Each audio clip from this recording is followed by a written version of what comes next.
Welcome to Owner Insights, the podcast that uncovers stories about businesses and their owners. I'm James Orchard, Managing Director of the Crew Harris Orchard. In each episode, I sit down with a business owner to hear their stories. We discuss things like why they started their business, what was their motivation, the mistakes they've made, the lessons they've learned, keys to growth, and what they do differently. These aren't how-to guides or do-as-I-say tips, just real conversations between two business people. Join us as we explore what it takes to become a truly great business.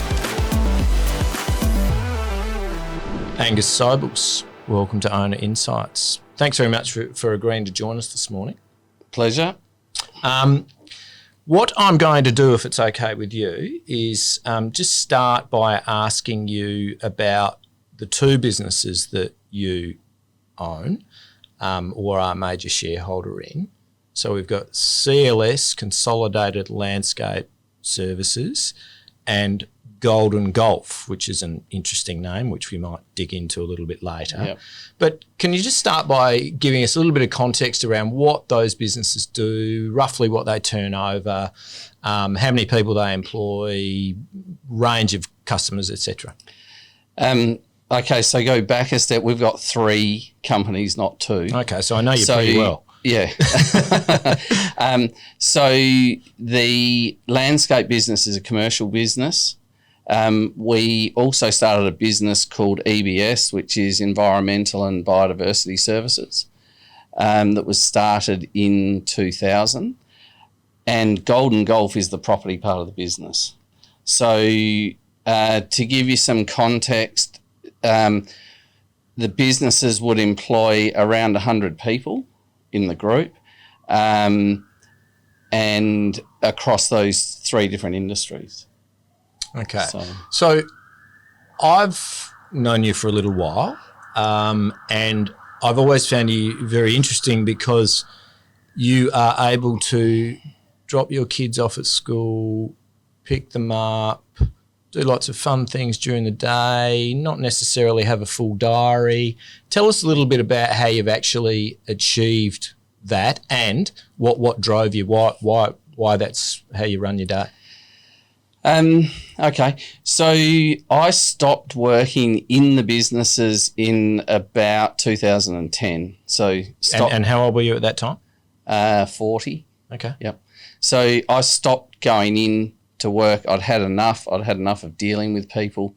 So I took steps to put management in place. I had other shareholders who were running the businesses, and I suppose I took a step back to spend time doing things that were important for me, like spending time with my kids. I had 4 young kids, going overseas, and doing all those things, as opposed to continually building an empire for no particular reason. Okay, so had you not semi-retired at 40, do you think that the businesses would be bigger? Do you think you'd make more money?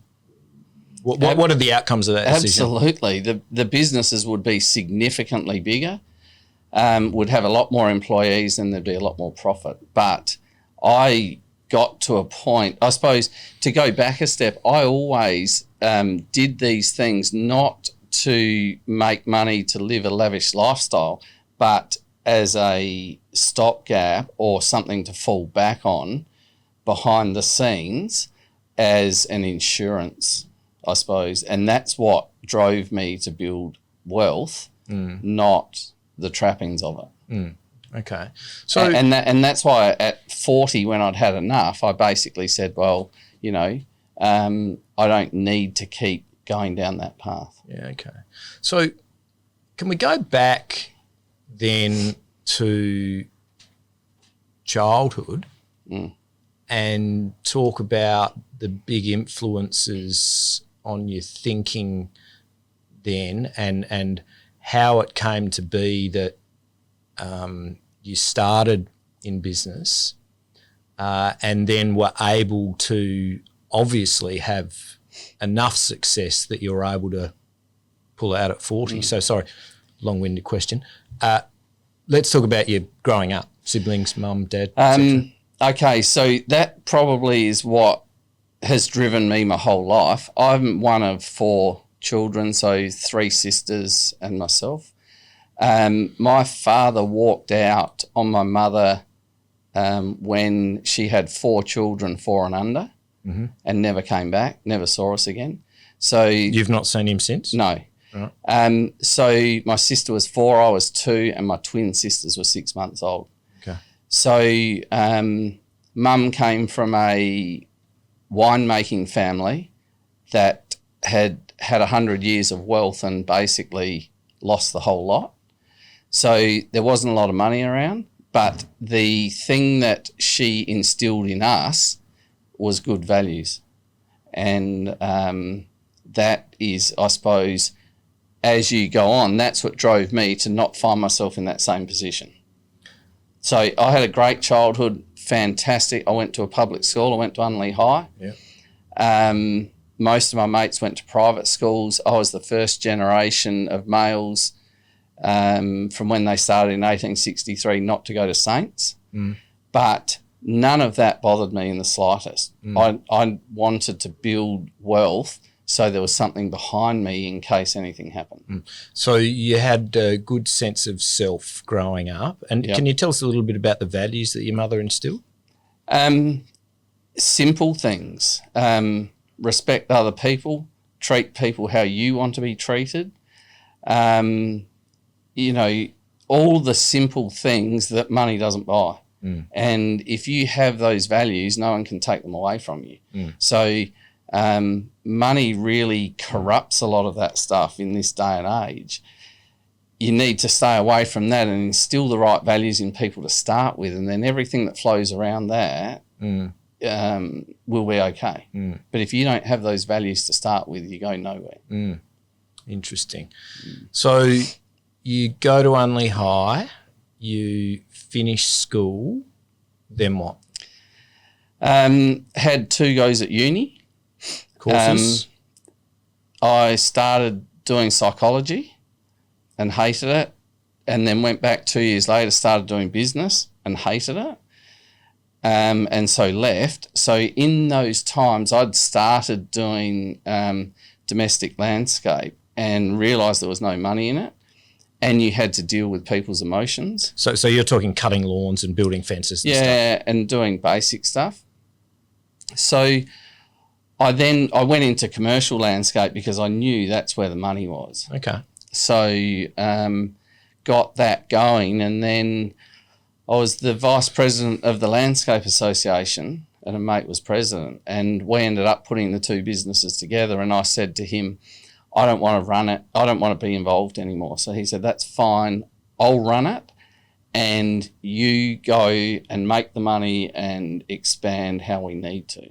Okay. And so I took the profits from that business to start EBS, which we've just recently sold into a national company that has about 500 employees.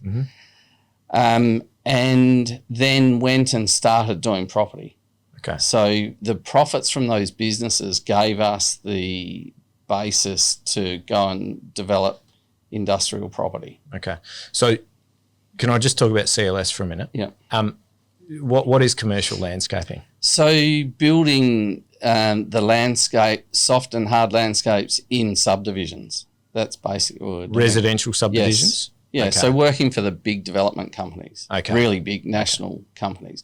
So building anything, lakes, footpaths, lighting, entryways, roundabouts. So why is there money in that and not in residential landscaping? Well, and how did you know that? So times have changed massively. One of my tenants now runs one of the biggest residential landscape businesses in the state, and it's significant. If you think back to 2000, landscape was not big. There were no TV shows around it. It wasn't sexy. Yep. It's gone to that way now, so there is money in it. But back then, it was basically getting the turnover of those businesses to make the money, and there was very little competition in that market. So it's a different ball game now. There's a lot of competition. It's low profit, and you wouldn't get into it like we did then. So back then there was us and one other company in the state, and we basically split the work 50-50. And that's where the profits were generated from to go on and do other things. So you found a niche, basically. Yes. Yeah. Yeah. So then you go into EBS. Any business with the name environmental's got to be good and fashionable. Yep. What does that do? So EBS does environmental consultancy in the mining and wind farm industry. So as part of the landscape company, I came across a guy who had just finished his PhD working in the government, very good operator. And I said to him, come and work for me. And he said, what am I going to do? And I said, I don't know. I'll pay you 10 grand more. Come and work for me and we'll work it out. His wife wasn't happy, but he did it and came and worked for us. And that was the start of EBS. So that's his background. I've never worked in that business. Yeah. So I've worked on it. I've taught him how to run a business and all of those things. But so that was roughly 21, 22 years ago that I employed him. This sale, he is a 50% owner of that company with me. Right. So it's worked. So the wife would be happy now. Well, she was very happy. So after he'd worked for us for about 2 years, I said to him, we haven't made any money, but at this point you can buy 1% of the company for $1,000 a share. And he said, okay, came back and he said, and I said, after that, once you work out what you've done, after that it's at market value. So he said, all right, I'm buying 20%. I said, okay, that's fine. 12 months later, he came back and said, I want to buy another 20%. And I said, yeah, but it's at market value. So that didn't occur because the value in 12 months had changed significantly. So anyway, over the years, he bought someone else out and ended up with 50%. So yes, that has been very, very lucrative. So you're 30 odd, you're making enough money out of Consolidated Landscape Services to start EBS, which is a business that does something that you've never done. Yep. But you've gone and employed someone who knew how to do it. Yep. That seems like a big leap. Why did you do that? How did you know that was going to work? Oh, you don't know it's going to work. That's the beauty of it. That's why I'm not an accountant. Right. There's no. What's wrong with accountants? What are you saying? There's no defined outcome. That's at that age when you're. So you're a risk taker. Exactly, and at that age, it doesn't matter whether it works or not. But if you back people like that and you see they're good people, and to this day he is very, very good operator, then you have a go at it. And that's, I suppose you're either that natured person or you're not. Do you think that there are more or less 30-year-olds now who think that it doesn't matter whether it works out or not? A lot less. Why is that? A lot of people now want defined outcomes, and it's very, very hard to find people who are driven to get financial outcomes generationally. Very, very different. So I'm glad I'm not a 30-year-old in this day and age. How many kids you got? 4.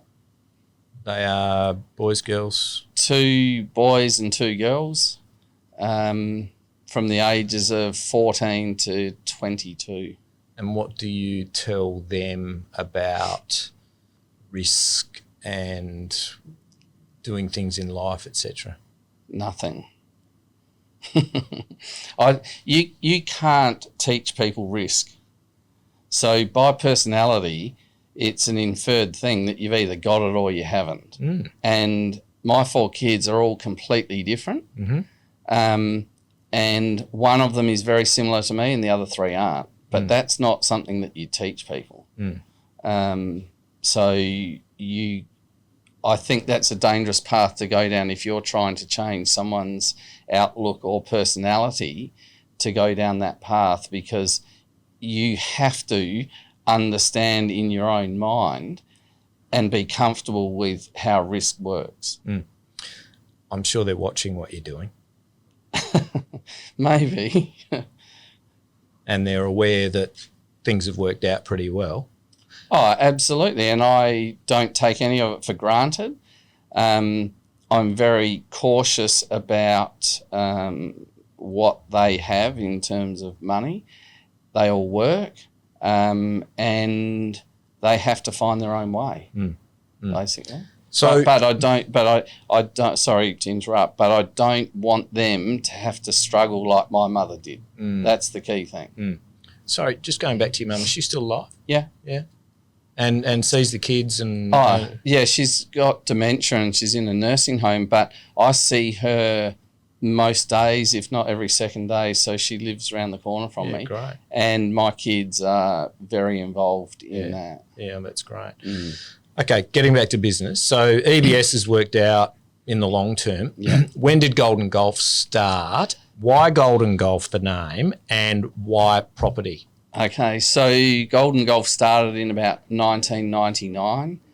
I've always had a love of property, so wanted to get into it. So basically, it started because the first investment we did was in golf course shares in a company in Victoria at Cape Schanck. Called the National. Yes, no, I've played where there. we still have a corporate share there. Okay. So we've had that for a long time. And so basically we set it up as an investment vehicle, and that was the name of the company to hold the shares. Right. So it doesn't have any other meaning except for that. Yeah. So in the first 10 years of doing the property stuff, we didn't take any income from it. That's how we started it. So the profits went from the businesses into the property part of the business and allowed us to live, but we didn't draw anything out of that business. So I found some land in Torrensville, which we still own, that was at the time $300,000 that we'd saved up. So we bought the land. So you bought that with cash, no debt? Yep, no debt. Yep. We then paid a builder to build the 3 properties. And it was an appalling experience. I just thought it could be done so much better and so much quicker. So I spent the next couple of years going back and doing some study at night and getting my commercial builder's license. Right. And that after that basically opened it up for us. So we then built all our own properties. And over that time, we have sold maybe 2 properties in 26 or 27 years. Okay. And retained everything else that we built. Okay, so you're not doing the building though? Yeah. So we did all the construction in-house, so we subcontracted what we couldn't do. Yep. But we had earth moving equipment, so we could do earthworks, footings, anything, basically. And so we had a cost advantage. And because money wasn't flowing out of that company, we would then build something, lease it out, and go on to the next one. Okay, so over this time, you've built up a portfolio of properties. Yep. And can I ask what the total rent roll is on those properties, roughly? Oh, I don't know, but it's millions of dollars. And you've sold 2 properties. Yeah. Why'd you sell 2 properties? Well, they're probably the only 2 regrets I've had in life. Really? Well, you sell things at a time where you have to. So that money, those properties were sold to go on to do something bigger and better. Okay. So there's no regret Other from properties. that. Yeah. There's no regret from that point of view, but I look at the values of those now and say if you'd held on to them, it's significant. Why didn't you hang on to them and just go to borrow some more money? Because in the early days, getting money was very hard. The early days, the banks don't back you at all.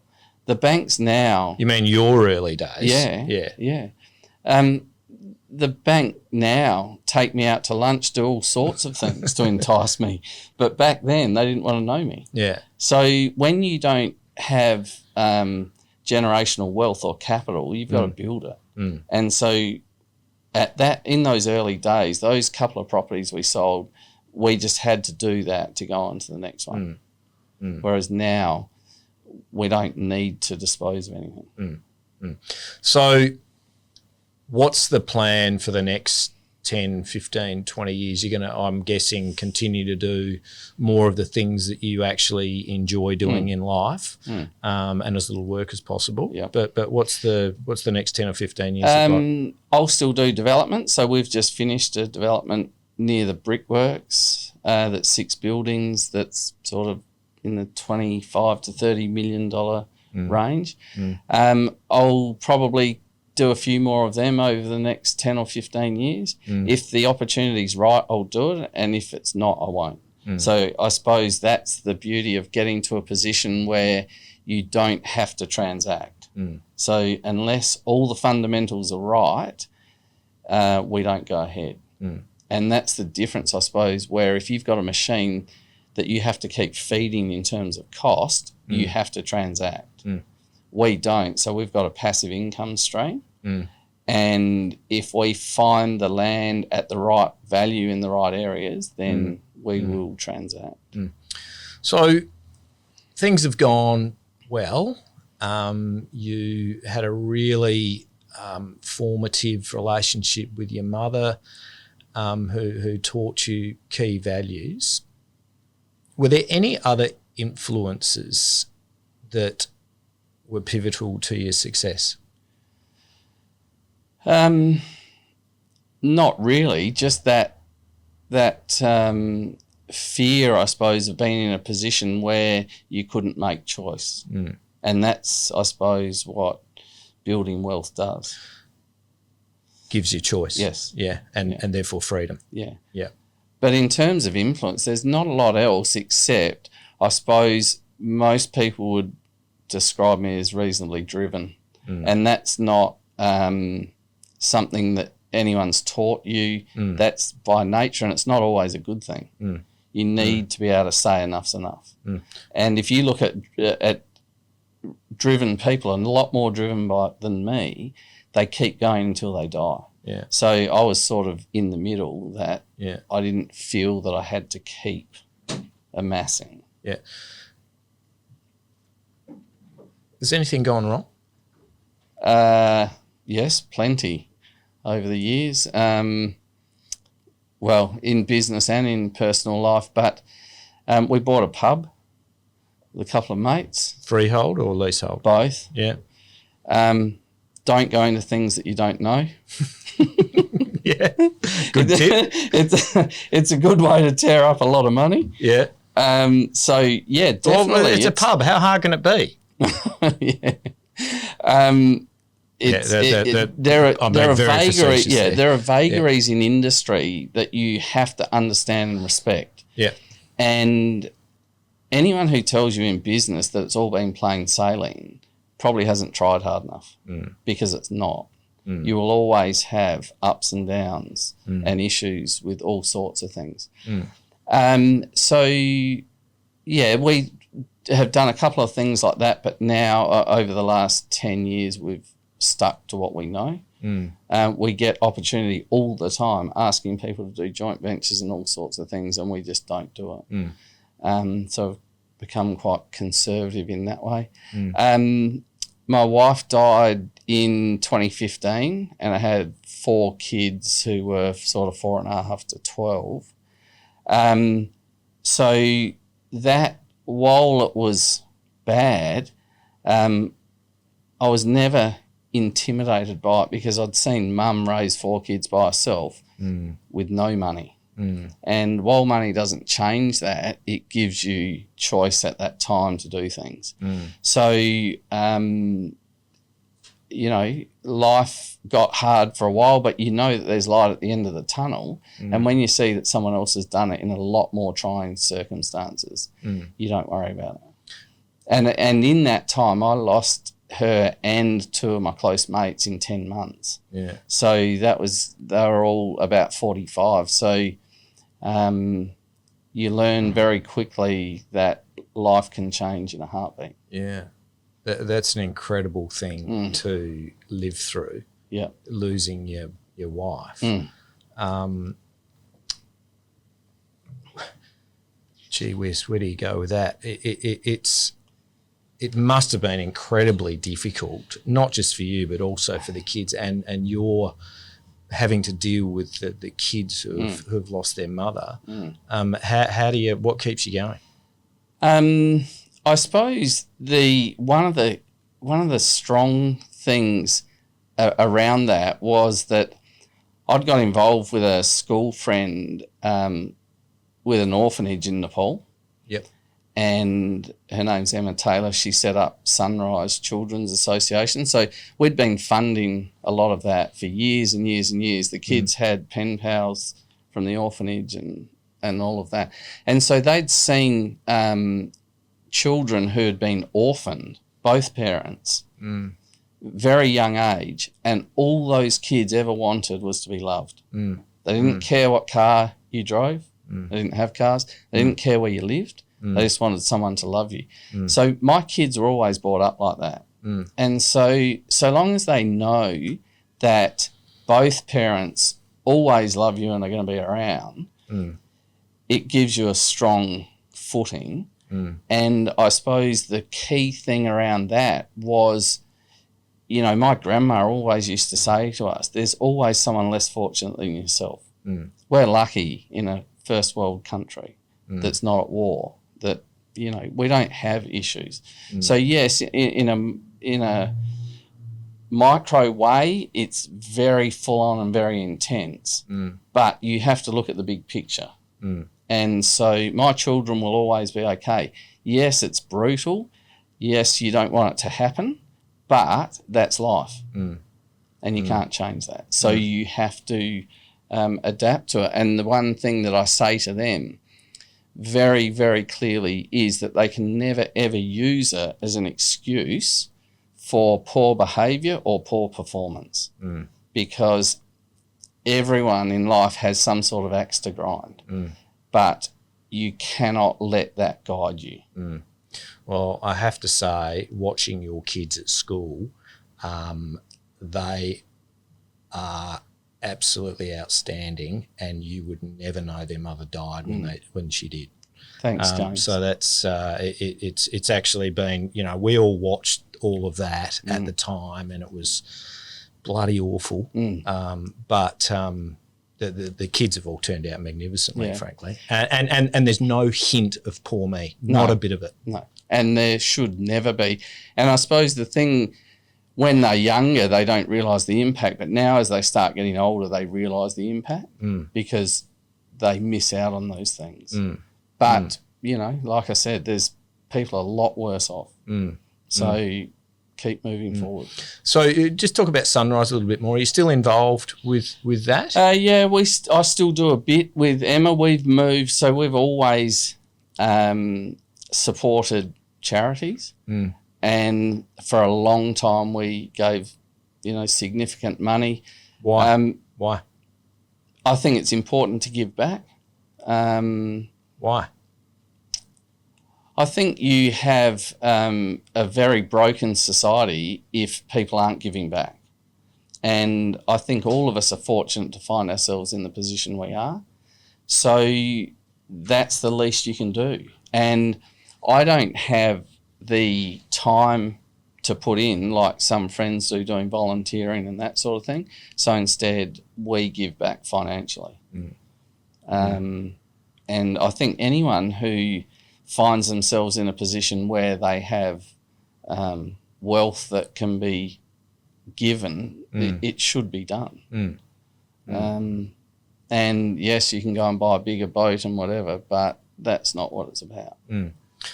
So you don't get satisfaction from, I know you got a boat, from the bigger boat, not a big one, or the bigger beach house, or the flash car. Nope. You don't. That doesn't really turn you on.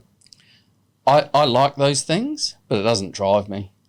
And some of the best times that I've had are with friends, on a beach fishing or doing simple things, surfing. Doesn't revolve around wealth. Angus, you don't strike me as someone who's got regrets or looks back, but if you could talk to your 30-year-old self, is there anything that you would say to yourself, anything you would have done differently? I always look at tomorrow, not yesterday. Mm-hmm. That's the key thing. And in hindsight, there are loads of things that you would tell yourself to do differently, but it's a learning experience and you have to learn it yourself. So I suppose that one of the key things that I have always tried to do is surround myself with good advice. So from accounting and lawyer point of view, we've always tried to get good people who understand where we're going and what we're trying to do. So that's probably the only thing that we lean on, and the rest we take responsibility for ourselves. So just to finish, I've always been really fascinated by your choices in life because they are so unconventional. You are not a 9-to-5 work guy, when basically everyone is. I got to work really hard until I'm 55 or 60 or 65 or whatever, and then I've got to retire and I've got to build my super fund and all that sort of stuff. Tell us about your weekend, your lifestyle. What time are you going to get up? What are you going to do? What time do you go to bed? Tell us about your weekend this weekend as an indicator of how you do what you do day to day. Well, this weekend's a bit different because I'm heading to Robe, where I've had a house for 20 years.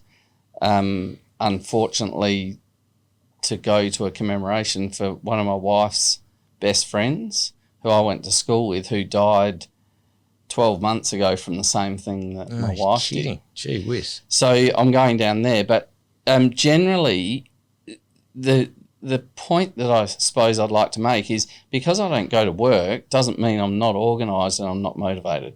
Good point. Yeah. I get up early. I exercise. You're still productive. Yeah. Absolutely. I get up early. I exercise. And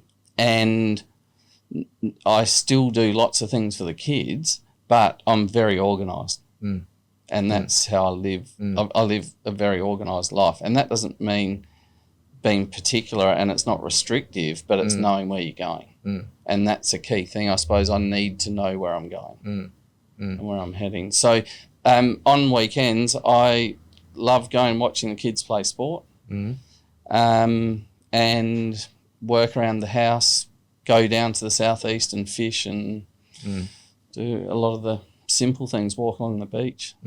But I'm certainly still very, very motivated.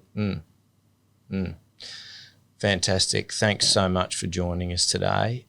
To me, you are the quintessential SME owner who just gets on with it. Yeah. You don't make a lot of noise. No. You're not particularly well known. No. You're what ScoMo described as a quiet Australian, but employs people, gives back, runs a great family. Yeah. What else is there? So great to have you. Thanks so much for sharing your life with us. It's been really, really interesting. Pleasure. And let's go out for lunch now. Thanks, James.